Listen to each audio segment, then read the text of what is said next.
கொளத்தூர் திருமலீஸ்வரர் பற்றி ஒரு சின்ன ஆர்டிக்கல் சொல்ல போகிறோம்.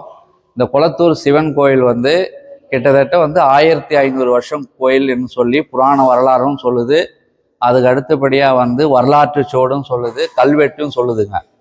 ஆகையால் இந்த திருக்கோயிலுடைய மகத்துவம் என்னடான்னா, கிட்டத்தட்ட வந்து எனக்கு தெரிஞ்சு ஒரு 30 வருஷம் இந்த திருக்கோயில் வந்து அதுக்கு அடுத்த காலத்துலேருந்தே அந்த கோயில் வந்து பராமரிப்பு இல்லாமல் ரொம்ப இதுவாக இருந்தது. ஆகையால் இப்போது அந்த திருக்கோயில் வந்து ஒரு லேடி கட்டியிருக்காங்க. அவங்க வந்து திருத்தணியில் கோபி கேஸ் ஏஜென்சி அவங்க மிக சிறப்பாக கட்டியிருக்காங்க. இந்த திருக்கோயில் தான் வந்து அவங்க அப்பாவா அம்மாவா அதை வடிவமைச்சு அந்த திருக்கோயில் கட்டியிருக்காங்க. ஏன்னா அவங்க அப்பா அந்த கோயில் வந்து தொண்டு செஞ்சுட்டு இருந்தாங்க, அதை கட்டணும்னு ஒரு ஆசை இருந்தது. அதனால் கட்டி அந்த திருக்கோயிலில் வெற்றிகரமாக கும்பாபிஷேகம் பண்ணியிருக்காங்க. ஆகையால் அந்த கோயில் ரொம்ப பிரம்மாண்டமாக இருக்கும். நம்ம சுற்றி வட்டாரத்துலேயே ரொம்ப சிறப்பான கோயிலாக அந்த கோயிலோட பேர் வந்து திருமலீஸ்வரர் உள்ள மூலவர் பேர், அம்பாள் பேர் திருப்பர சுந்தரி அப்படின்னு பேர் சொல்லியிருக்காங்க. புராணப்படியும் இருக்குது. ஆகையால் வந்து இந்த திருக்கோயில் வந்து சிறப்பு வந்து ரொம்ப விசேஷம். என்னன்னா இப்போ ஒரு சமீபத்தில் ஒரு 2 ஒரு வாரம் முன்னாடி அந்த திருக்கோயிலில் வந்து நான் உள்ள நோயிறேன், பெரிய நாகப்பாம்பு என்னை தாண்டி போயிட்டு இருக்குது.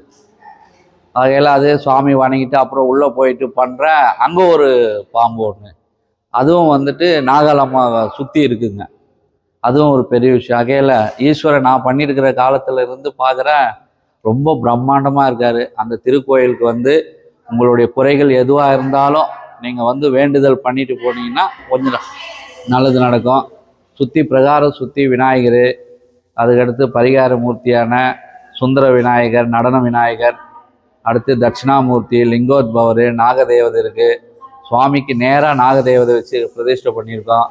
சுப்பிரமணிய சுவாமி, வள்ளி தெய்வ நம்பிக்கை இருக்காங்க. பக்கத்தில் பிரம்மா, அதுக்கு அடுத்து பக்கத்தில் சண்டிகேஸ்வரர், அதுக்கு அடுத்தபடியாக துர்கா தேவி, அம்பாள் திருப்பர சுந்தரி தனி ஆலயம் அமைச்சிருக்காங்க. ரொம்ப பிரம்மாண்டமாக இருக்கும். அடுத்தபடி வராகி, வீரபத்ரர் வந்து சொல்லும்போது எங்கேயோ ஒரு தனி இதுவில் இருக்கும், ஆனால் இங்கே ஒரு சன்னிதானமே வச்சு கட்டியிருக்கோம். வீரபத்ரன் தான் மிக முக்கியமான கடவுள். ஆகையால் வீரபத்ரருடைய திருக்கோயிலும் தனியாக அமைச்சிருக்கு. நவக்கிரகமும் தனியாக இருக்குது. நவக்கிரகம் என்ன சிறப்புன்னா, சுற்றி வந்து எல்லா நவகிரகத்தினுடைய அத்தனை வாகனங்களும் இருக்குது. சூரிய பகவானா, குதிரை, அந்த மாதிரி எல்லா வாகனத்துக்கும் ஒவ்வொரு வாகனம் வச்சுருக்காங்க.